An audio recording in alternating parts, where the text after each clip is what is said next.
Hello everyone, Pineaaronapple here, continuing to procrastinate from doing another Titans review with another but more recent DC show, Peacemaker.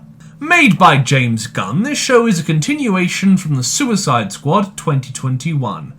My review can be found on my channel and probably in the description. That James Gunn also wrote and directed. This show has some returning characters, but predominantly focus on the titular character of Peacemaker, played by John Cena.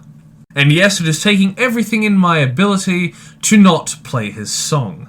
In the Suicide Squad, he took on an antagonistic role, and ended up killing one of my favourite characters. So this show better make me like him, or I'm gonna let my bias ruin my opinion of it. Oh no, whatever will James Gunn do? That's right, James Gunn. As a dumb fuck on YouTube, I will make your very short-lived Twitter cancellation look like a walk in the park. Although, to be fair, it was really more like a lovely dinner at a nice restaurant because all it did was give you more work at DC and make Marvel realise they needed him to make more money. But with that sarcasm out of the way, let's get into the first episode, A Whole New Whirled.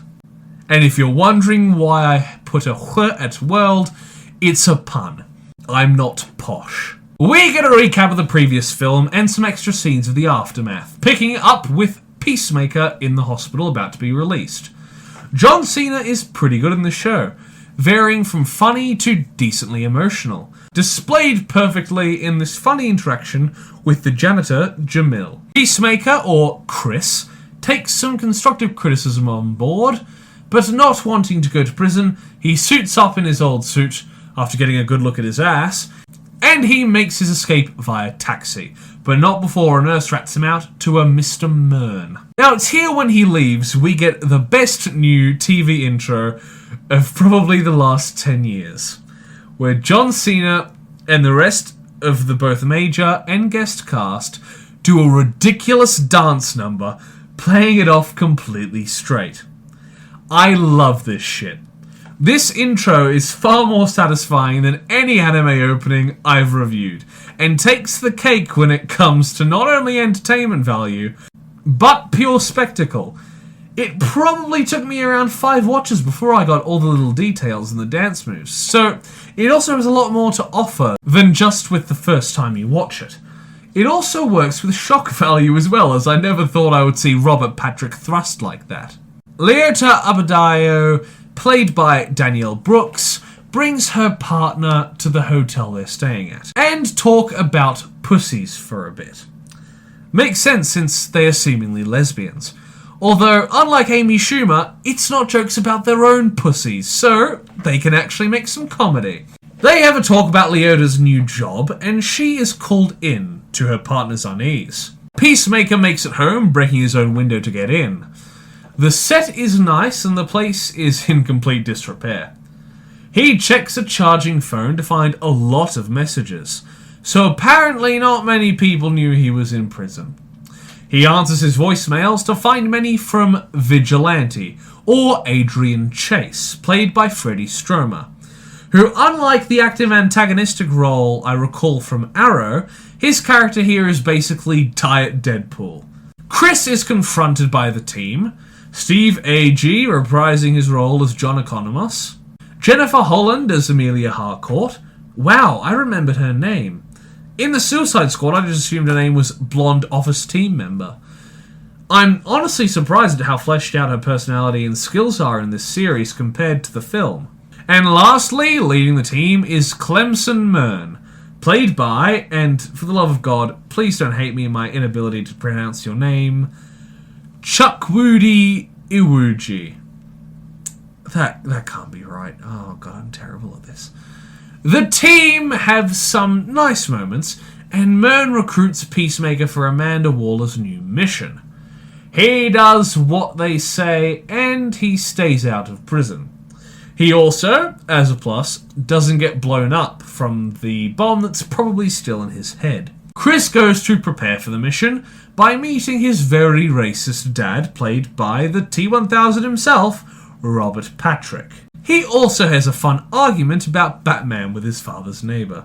A very not Alex Jones character is on his father's TV, talking about aliens inside people, which is odd foreshadowing, but pretty clever, considering most of the audience would ignore this as drivel. His father, or Augie, shows visible and verbal disgust for his son. We now meet Chris's sidekick, Eagly, and yes, he's the best. I assume that he is more or less completely CGI, but he looks pretty good. They have a nice moment, and we jump to our team's new base of operations as they get settled in a shithole. Their dynamic is once again reinforced with delightful sarcasm and comedy. Chris and his dad have an awkward conversation, showing how much of an asshole his dad is. His father shows a pocket dimension room or something of the sort. How some low-level neo-Nazi has this shit, I don't know, but we get to see a load of Peacemaker helmets, and they each have their own capabilities. Chris meets the team at a restaurant in full suit, and they have another fantastically paced and performed scene together. We get a good look at Vigilante doing this weird dance, and Chris is given the files for their mission, Project Butterfly. Leota spends some time with Chris and gets bitten by Eagly. They bond a little, and we get to see some talk about Murn's checkered past. And as if it wasn't strange enough, in Blockers, we also get a scene that somehow revolves around John Cena and Dick. Chris passes Harcourt and meets her at a bar, where when failing to pick her up, she beats the shit out of a dude at the bar, and as if it wasn't clear enough, some slow-mo shows how hard he wants to bang her. But she really ain't having any of his shit, so she leaves and he decides to pick up a girl who looks like the oddball child of Billy Lord and Lamal. Back with Leota, she has a Zoom meeting with her mother, Amanda Waller. She wants Leota to hide a diary in Chris's trailer.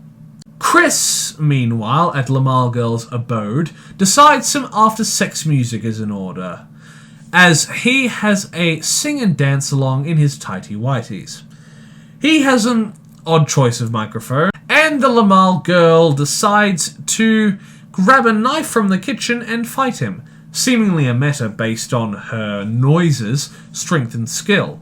The fight is pretty well done, and Chris makes his way down to the parking lot, the quick way, followed by her.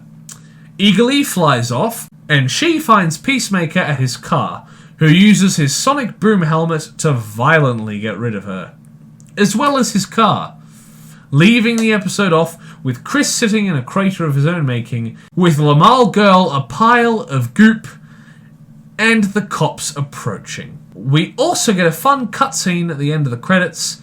It's not the best the show has to offer, but it's still decently entertaining. So that was the first episode of Peacemaker. What did I think? Honestly, I really liked it. It's a bit strange, like all of James Gunn's superhero work is. But the characters are lovable, even the major assholes. Even this episode does well to set the tone and evolve the characters from the Suicide Squad, giving Chris, Harcourt and Economos more defined personalities. The action and comedy were both well written and performed, as far as I could tell, and I am excited to cover the rest of the show. I will give episode 1 of Peacemaker, A Whole New Whirled, a good 7 out of 10. Thank you everybody so much for watching my review of the first episode of Peacemaker. Like the video if you liked it, comment down below if you wish, consider subscribing to the channel, and if you do, ring the notification bell so you're told every single time that I make an upload. Once again, thank you for watching, and I will see you in the next review. Bye! Toast. A little piece of toast. Because there's so much to choose from. There's brown bread, white bread, all sorts of wholemeal bread. It comes in funny packages with writing on the side.